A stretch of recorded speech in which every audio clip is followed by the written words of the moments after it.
What's good? What's good? This is Stinker, the podcast. Hey, do me a favor, subscribe to the channel. Hey, I appreciate all the love and support, toda mi gente. I hope you're doing good, taking care of yourself physically, mentally, spiritually, financially, wherever you're at in your life, man, take care of yourself. Yo, I don't know what you're going through right now. I really don't. Drop a comment in the comment section, so let me know what's going on with you, man.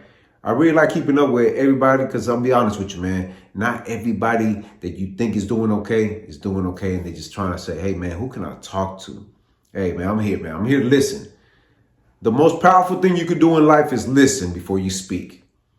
After that, man, if you have some advice, guide the person you're talking to. And, you know, I've been in those situations plenty of times, man, where somebody came to me and said, hey, man, what do you think about this? And I'm like, hey, man, this is what I think you should do. And it means a lot. You'll be surprised how many times some people will open up, especially with conversations that you didn't think that person was really struggling through that. And they just wanted to speak to somebody, get off their chest. And it's hard because as men, you know, it's very rare that we express the way we feel. We got to figure it out by ourselves. You know how many times I got into certain situations that I'm like, I got to figure this out on my own. I can't really talk to anybody about this because I feel embarrassed. I feel like less of a man for some reason, man. It may be because the way I was raised, right? I was raised very, very, I wouldn't say strict, but hey, it was strict. What am I talking about, man? It was strict, you know. A dad from El Salvador, and a mom too. They don't play. They're like, hey, mira, it's only all us four. Take care of each other, you know. It's me, my mom, my dad, and my brother. That's it. And I remember one time, man, me and my brother never really got into it like that when we got older, right? One of the things is that my parents taught us very well is to love each other. Make sure you take care of each other and look out for one another. So it's very rare that you see me and my brother really get into it because we're not going to do that. I'd rather walk away. But there was this one situation, right? One situation that I was in the studio. Mind you, I had a little Chiquita back in the days, and she was kind of like, boy, I'm telling you, man, she had me hyped. Like any second that I felt like I felt disrespected, I felt like my energy was going out to the wrong people, and my brother caught wind of it, right?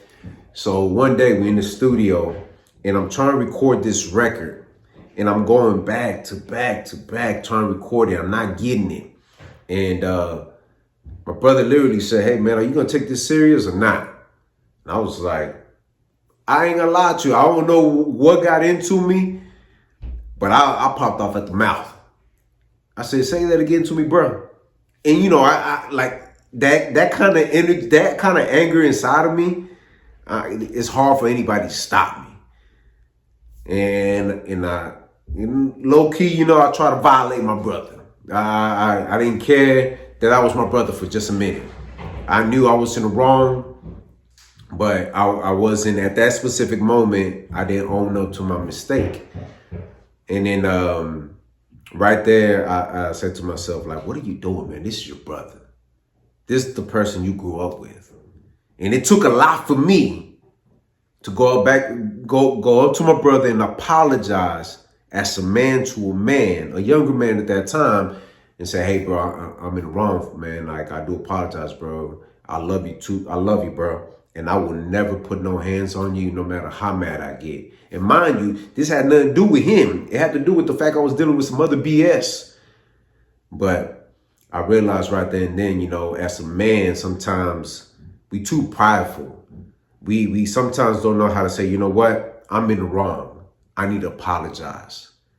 And it's all about respect at the end of the day. That's what it comes down to, right? And I think that was that lesson that I learned, a valuable lesson, is to show respect to get respect. There was no reason for me to get out of pocket just because I was feeling some type of way because my brother was right there at that moment and he was just helping. Basically, he was just helping. He wasn't doing anything wrong. He was letting me know, hey, bro, if you don't want to do this, if you're not serious about this, don't do it at all. Stop wasting my time and your time. And you got to respect somebody that keeps it real with you. So I say this, man. I got a chance to check out the Elliott Wilson interview with Cameron. And I think that a lot of people on the internet, they'll, oh man, Cameron checked them and all this. You get those kind of people, right? That Cameron stood his ground and addressed everything. And I get that part. And rightfully so, he had every right to address that situation, as he should, because Wilson out there talking about the podcast is trash and all this. But I think what we're really missing in this interview, a very key element that people are not really seeing it for what it is the fact that Elliott Wilson, a grown man, knew he made a mistake and he's making it right. That's what I think that we're missing right now. Yes, what he said was uncalled for. Cameron has every right to feel the way he feels and say what he got to say. But it takes a lot for a man to realize I messed up. I was in the wrong. And take it from me. I'm a type person, if I say it is what it is, that's what it is. We ain't going back and forth about this. And it takes a lot for a person to put it on the internet. Say, hey, bro, I was in the wrong. I don't even know. Hey, I was in the wrong place. To just be judging y'all for what y'all doing and not praising y'all because y'all actually doing something good. We understand, he's an old school person. And even me, right, I did a podcast about him, talking about this dude's a crybaby, salty and everything. But the fact that he took the time out of his day, faced the man right then and there, face to face, and said, look, bro, I'm sorry. I apologize. I was in the wrong. And it takes a lot. Because like I said before, earlier, right? For a man to realize when they're wrong and they don't have nobody to talk to or how to approach that situation, you got to figure it out these days. And it took him to say, you know what, man? You got it, bro. You got it. I know at this moment of my life, I got to know how to adjust to the changes. Because as we all know it, the podcast world, the music business, the acting business, the entertainment business, it changes so fast. I've learned that years ago when I was rapping a certain way. I was like, hey, man, you can't keep rapping this kind of style and think that you're going to make it happen. You got them lucky ones like LeAngelo Ball, whatever. He got that song out there. It sounded like back in the days, Cash Money taking over for the 2000 kind of vibe, No Limit vibe, but you know what I mean. But you got to be able to adjust. But what I do respect about this interview, and I watched it several times because I was like, man, dude, this is something that us as men, we can learn something from it, man.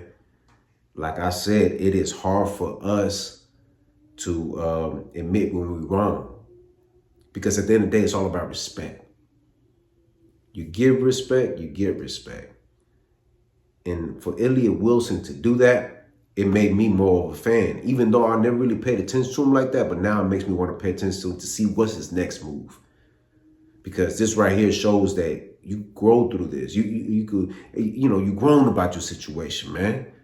And you're not going to let something that happened in the past just hold on to it and say, you know what, it is what it is. No, you're going to address it and say, hey, man, I knew what I did wrong and let's make it right. They're talking about doing some business together, man. That's dope. And that's what it comes down to, man. As you get older, you realize that sometimes some of the things you hold on to that are really not that big, you got to let them go, man. You got to let it go, man. Look, hopefully this message got to you. And like I said, drop something in the comments if you're going through it, man. Let's talk about it, man. If you got some business idea, hey, I'm open for it. And like I said, the chair is there. Let's figure something out. But y'all do me a favor, subscribe to the channel, si te gusta lo que mira, press like, share this video on your social media platforms, drop a comment in the comment section. I'm most interactive with mi gente, tu sabes. Hit the notification bell to get notified. Visit the website r2drec.com. And always remember, have peace in your heart, have faith, and never give up. All right, one.